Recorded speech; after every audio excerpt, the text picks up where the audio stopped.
Hello and welcome. Today we're gonna solve bugs from FAHMSEC. This is a challenge with source code and we can access the challenge right here. But let's first take a look at the source code. We have an app built in Ruby.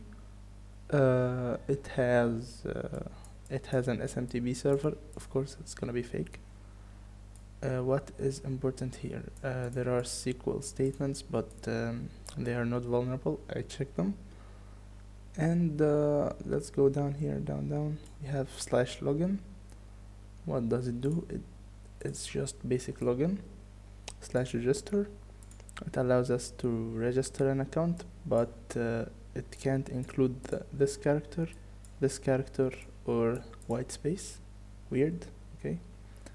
And it has allowed domains, which are the domain of the email, which has to be fahmsec.ctf. So we can't have something like gmail.com or Hotmail or Microsoft, anything.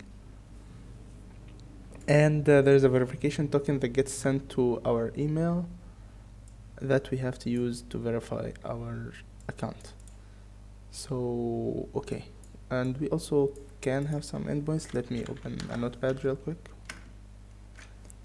Okay, we have /verify, which allows us to send the token. We have /getMail address.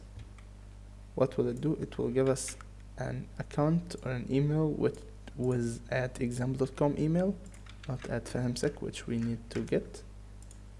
We have /getMails, which we can use to view our emails. Let's try to register. Let's register with test. And this email, this password, it will say we have to end the email with at fahmsec.com. So let's try to do this. It will say user this email. I tested it. Registration successful. Please check your email for verification link. Great. We can go to /getMails. No email address provided. Please or provide email parameter. I tried to use an email parameter right here with our email, but it did not work. Let's test for this. It will not work. It takes it from our session cookie, and we can do this to get an email address for free. We have to visit this endpoint, but we have this email address now. It's not ending with fahmsec.com, so we can't use our verification token. So this is a problem. So while solving this, I found this research called splitting the email atom by James Carroll from Boardswigger. This exploits Parsers differentials. You can take a look at this article. It's a great article. Something like this, which might work. So let's see what we can do. We need the email for. Let's go first to the source code again. Let's see where does it check the registration, right? It checks in the registration. How does it check it? Allowed domains. If not allowed domains include domain, we check on this domain, which is mail address.domain, from using this mail address in Ruby, which will get the domain, which might be the last thing at or after the @ symbol, like test.com will give us this as the domain. So let's try to use something like this.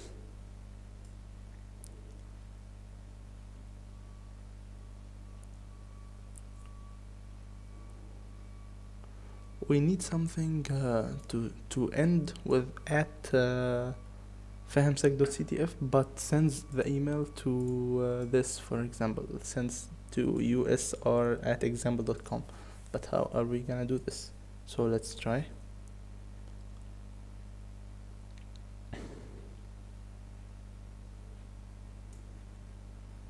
Exploiting GitHub IDB email verification. So something like this could work, maybe. So let's try to use it. This is a good research, by the way. I encourage you to go study it. It will it will be good. So let's type, this we type here our email. Well, let's get it, but it says to encode the at, so let's try to encode it. Equals 40 example.com. Then we do this, equals 3e equals 00 and question mark equals test at fahmsec.ctf. Something like this should work, for example. So let's try registering using it, and let's any username and this as our password. It will say registration successful, please check your email for link. And if we go here and refresh, we have an email. This means we bypassed the verification. So let's visit the link, and let's now log in. Email verified. Email, you can now log into your account. So let's try to log in. Login successful. Great. And you see nothing right here. So how can we get the flag? Maybe. So let's get back to the source code. And I found in here the dashboard. When it loads our username, it uses the equal sign instead of the minus sign.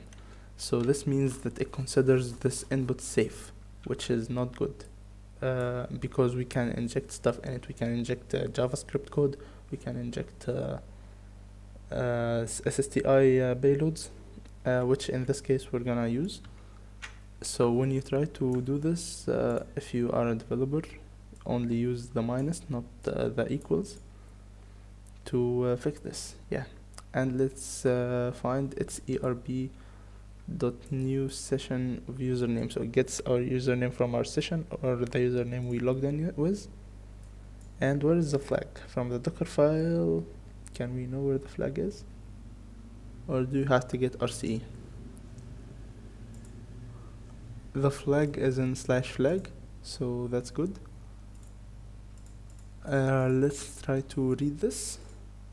Let's search for Ruby template injection to RCE.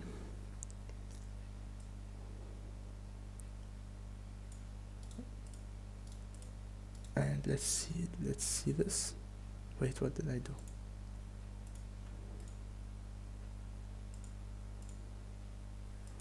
Let's search for Ruby, ERB Ruby. So system, who am I? And we know we want to open the file flag.txt, so let's just use the file.open.read and use flag.txt on it, or /flag.txt. This should work when we try to create an email. So let's first let's go and try to log out, create another account with this as the username and this as the email, but change something in here. It will say registration successful, and should what? So you need to get another account. Okay, let's try to register. Now we need our email. Let's login successful. And what it says, welcome true. Why does it say true? Shouldn't it say like cat /flag.text? What?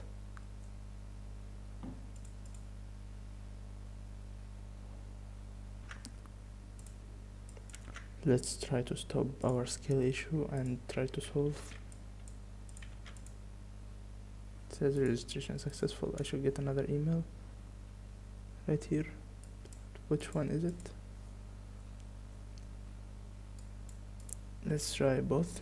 So let's try this. Verification failed, so let's try this.